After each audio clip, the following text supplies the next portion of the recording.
ಮಂಡಲ ಮಧ್ಯದೊಳಗೆ ಬೆರೆಯುತ್ತಿಹ ಕರ್ನಾಟ ದೇಶದಿ ಇರುವ ಕಾಳಿಂಗನೆಂಬ ಕನ್ನಡ ಪರಿಯ ನಿಂತು ಬೇಳ್ವೆನು.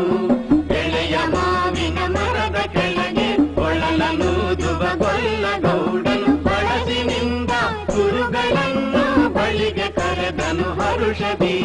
ಗಂಗೆ ಬಾರೆ ಗೌರಿ ಬಾರೆ ತುಂಗಭದ್ರೆ ತಾಯಿ ಬಾರೆ ಪುಣ್ಯಕೋಟಿ ನೀನು ಬಾರೆ ಎಂದು ಗೊಲ್ಲನು ಕರೆದನು.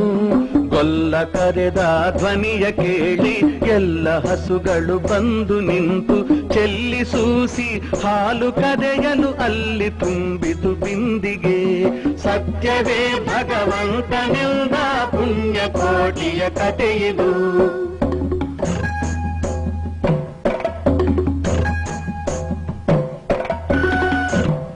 ಹಬ್ಬಿದ ಮಲೆ ಮಧ್ಯದೊಳಗೆ ಅರ್ಭುತನೆಂದೆಂಬ ವ್ಯಾಘ್ರನು ಅಬ್ಬರಿಸಿ ಹಸಿ ಹಸಿದು ಬೆಟ್ಟದ ಕಿಬ್ಬಿಯೊಳುತ್ತಾನಿದ್ದನು. ಸಿಡಿದು ರೋಷದಿ ಮೊರೆಯುತ್ತಾ ಹುಲಿ ಗುಡುಗುಡಿಸಿ ಹೋರಿಡುತ್ತ ಚಂಗನೆ ತುಡುಕಲೆರಗಿದ ರಭಸ ಕಂಜಿ ಚದರಿ ಹೋದುವು ಹಸುಗಳು. ಪುಣ್ಯಕೋಟಿ ಎಂಬ ಹಸುವು ತನ್ನ ಕಂದನ ನೆನೆದುಕೊಂಡು ಮುನ್ನ ಹಾಲನು ಕೊಡುವೆನೆನುತ ಚಂದದೀತ ಬರುತ್ತಿರೆ. ಇಂದೆನಗೆ ಆಹಾರ ಸಿಕ್ಕಿತು ಎಂದು ಬೇಗನೆ ದುಷ್ಟ ವ್ಯಾಘ್ರನು ಬಂದು ಬಳಸಿ ಅಡ್ಡಗಟ್ಟಿ ನಿಂದನ ಹುಲಿರಾಯನು. ಸತ್ಯವೇ ಭಗವಂತನೆಂದ ಪುಣ್ಯಕೋಟಿಯ ಕಥೆಯಿದು.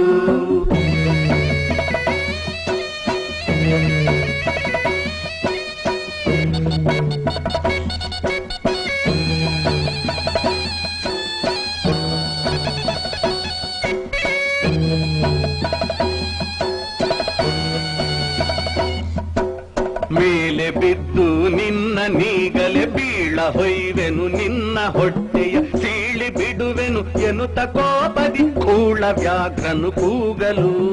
ಒಂದು ಭಿನ್ನಹ ಹುಲಿಯ ಕೇಳು ಕಂದನಿರುವನು ದೊಡ್ಡಿಯೊಳಗೆ ಒಂದು ನಿಮಿಷದಿ ಮೊಲೆಯ ಕೊಟ್ಟು ಬಂದು ಸೇರುವೆ ನಿಲ್ಲಿಗೆ. ಹಸಿದ ವೇಳೆಗೆ ಸಿಕ್ಕಿದೊಡವೆಯ ವಶವ ಮಾಡದೆ ಬಿಡಲು ನೀನು ನುಸುಳಿ ಹೋಗುವೆ ಮತ್ತೆ ಬರುವೆಯ ಹುಸಿಯ ನಾಡುವೆ ಎಂದಿತು. ಸತ್ಯವೇ ನಮ್ಮ ತಾಯಿ ತಂದೆ ಸತ್ಯವೇ ನಮ್ಮ ಬಂಧು ಬಳಗ ಸತ್ಯವಾಕ್ಯಕ್ಕೆ ತಪ್ಪಿ ನಡೆದರೆ ಮೆಚ್ಚನ ಪರಮಾತ್ಮನು. ಸತ್ಯವೇ ಭಗವಂತನಿಂದ ಪುಣ್ಯಕೋಟಿಯ ಕಥೆಯಿದು.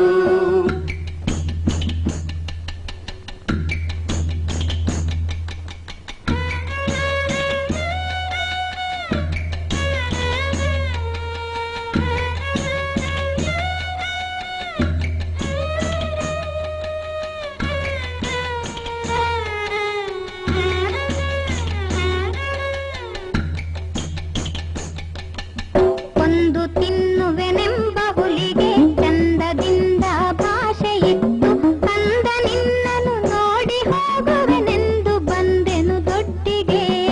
ಆರ ಮುಳಿಯನು ಕುಡಿಯಲಮ್ಮ ಆರ ಸೇರಿ ಬದುಕಲಮ್ಮ ಆರ ಬಳಿಯಲ್ಲಿ ಮಲಗಳಮ್ಮ ಆರು ನನಗೆ ಹಿತವರು. ಅಮ್ಮಗಳಿರ ಅಕ್ಕಗಳಿರ ನಮ್ಮ ತಾಯೊಡ ಹುಟ್ಟುಗಳಿರ ನಿಮ್ಮ ತಂದಾನೆಂದು ಕಾಣಿರಿ ತಬ್ಬಲಿಯ ನೀ ಕರುವನು. ಮುಂದೆ ಬಂದರೆ ಹಾಯಬೇಡಿ ಹಿಂದೆ ಬಂದರೆ ಒದೆಯಬೇಡಿ ಕಂದ ನಿಮ್ಮವನೆಂದು ಕಾಣಿರಿ ತಬ್ಬಲಿಯ ನೀ ಕರುವನು. ಸತ್ಯವೇ ಭಗವಂತನೆಂದ ಪುಣ್ಯಕೋಟಿಯ ಕಥೆಯಿದು.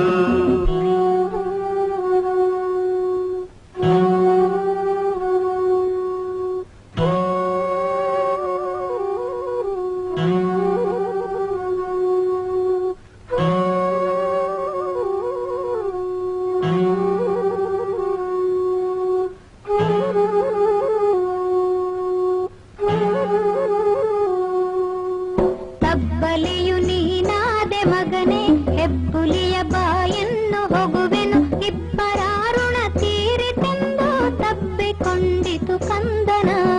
ಗೋವು ಗೋವು ಕರುವನು ಬಿಟ್ಟು ಬಂದು ಸಾವಕಾಶವ ಮಾಡದಂತೆ ಗವಿಯ ಬಾಗಿಲ ಸೇರಿ ನಿಂತು ತವಕದಲ್ಲಿ ಹುಲಿಗೆಂದಿತು. ಖಂಡವಿದೆಕೋ ಮಾಂಸವಿದೆಕೋ ಗುಂಡಿಗೆಯ ಬಿಸಿ ರಕ್ತವಿದೆಕೋ ಚಂಡ ವ್ಯಾಘ್ರನೆ ನೀನಿದೆಲ್ಲವನುಂಡು ಸಂತಸದಿಂದಿರು. ಪುಣ್ಯಕೋಟಿಯ ಮಾತ ಕೇಳಿ ಕಣ್ಣ ನೀರನ್ನು ಸುರಿಸಿ ನೊಂದು ಕನ್ಯೆಗಿವಳನು ಕೊಂದು ತಿಂದರೆ ಮೆಚ್ಚನ ಪರಮಾತ್ಮನು. ಎನ್ನ ಒಡ ಹುಟ್ಟಕ್ಕ ನೀನು ನಿನ್ನ ಕೊಂದು ಏನ ಪಡೆವೆನು ಎನ್ನುತ್ತಾ ಹುಲಿ ಹಾರಿ ನೆಗೆದು ತನ್ನ ಪ್ರಾಣವ ಬಿಟ್ಟಿತು. ಸತ್ಯವೇ ಭಗವಂತನೆಂದ ಪುಣ್ಯಕೋಟಿಯ ಕಥೆಯಿದು. ಪುಣ್ಯಕೋಟಿಯು ನಲಿದು ಕರುವಿಗೆ ಉಣ್ಣಿಸಿತು ಮೊಲೆಯ ಬೇಗದಿ ಚನ್ನಗೊಲ್ಲನ ಕರೆದು ತಾನು ಉನ್ನತಾದಿಂತೆಂದಿತು. ಎನ್ನ ವಂಶದ ಗೋಗಳೊಳಗೆ ನಿನ್ನ ವಂಶದ ಗೊಲ್ಲರೊಳಗೆ ಮುನ್ನ ಪ್ರತಿ ಸಂಕ್ರಾಂತಿಯೊಳಗೆ ಚೆನ್ನ ಕೃಷ್ಣನ ಭಜಿಸಿರೈ. ಜೀವನು ಸೌಭಾಗ್ಯ